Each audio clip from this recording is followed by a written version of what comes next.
কিছু অশিক্ষিত সমাজ এক রাতের মধ্যে বিজয়ের নাম করে সমস্ত ভেঙে চুরে শেষ হয়ে গেছে। যেভাবে আমরা পার্লামেন্টকে পরিবর্তন করতে পেরেছি, পরিষ্কার করতে পেরেছি, দেশের সব অঞ্চলকে আমরা পরিষ্কার করবো ইনশাল্লাহ। সচেতন ছাত্র সমাজ আপনারা দেখতে পাচ্ছেন, আমরা রাজশাহীর বিভিন্ন জায়গা যে জায়গাগুলো সন্ত্রাসীরা ধ্বংসস্তূপে প্রমাণ করেছিল, পরিণত করেছিল, সেই জায়গাগুলো পরিষ্কারের দায়িত্ব আমি এবং আমার বিভিন্ন ছাত্র সমাজের সংগঠনের সহযোগী যোদ্ধারা হাতে নিয়েছে। এখন গোটা বাংলাদেশকে নতুন করে সাজাতে হবে, নতুনভাবে সাজাতে হবে। আলহামদুলিল্লাহ, আল্লাহর কাছে লাখো কোটি শুকরিয়া যে আল্লাহ আমাদেরকে বিজয় দিয়েছে, সেজন্য আমরা অনেক খুশি। আমরা পরিষ্কার অভিযান নেমেছি কারণ আমরা এত আন্দোলন, এত টিয়ার সেল, এত ককটেল, এত গুলি খেয়ে আমরা দেশকে স্বাধীন করলাম, কিন্তু কিছু অশিক্ষিত সমাজ এক রাতের মধ্যে বিজয়ের নাম করে সমস্ত ভেঙে চুরে শেষ হয়ে গেছে।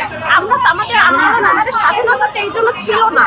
তো যখন আমরা দেখছি আমাদের দেশ আবার নষ্ট হয়ে গেছে, পরিচ্ছন্নের দায়িত্বটা আমরা নিজের ঘাড়ে আবার নিয়ে নিয়েছি।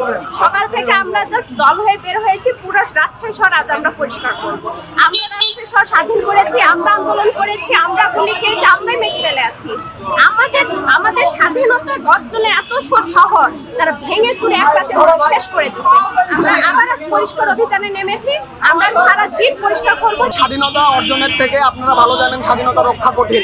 সেক্ষেত্রে সকাল থেকে ছাত্র সমাজ, সচেতন ছাত্র সমাজ আপনারা দেখতে পাচ্ছেন, আমরা রাজশাহীর বিভিন্ন জায়গা যে জায়গাগুলো সন্ত্রাসীরা ধ্বংসস্তূপে প্রমাণ করেছিল, পরিণত করেছিল, সেই জায়গাগুলো পরিষ্কারের দায়িত্ব আমি এবং আমার বিভিন্ন ছাত্র সমাজের সংগঠনের সহযোগী যোদ্ধারা হাতে নিয়েছে। ইনশাল্লাহ যেভাবে আমরা সংবিধানকে পরিবর্তন করতে পেরেছি, যেভাবে আমরা পার্লামেন্টকে পরিবর্তন করতে পেরেছি, পরিষ্কার করতে পেরেছি, দেশের সব অঞ্চলকে আমরা পরিষ্কার করবো ইনশাল্লাহ।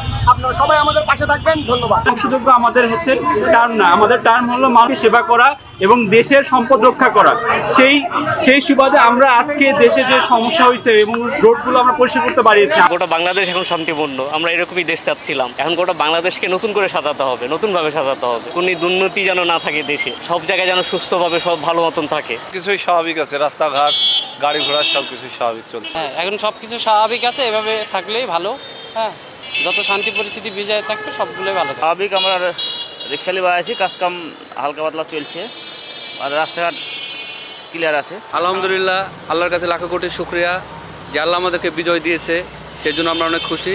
আর আমাদের যেসব ভাই শহীদ হয়েছে, আল্লাহ যেন তাদেরকে বেহেশতে নসিব করে। আপনারা সবাই আমাদের জন্য দোয়া করবেন, তাদের জন্য দোয়া করবেন। আসসালামু আলাইকুম।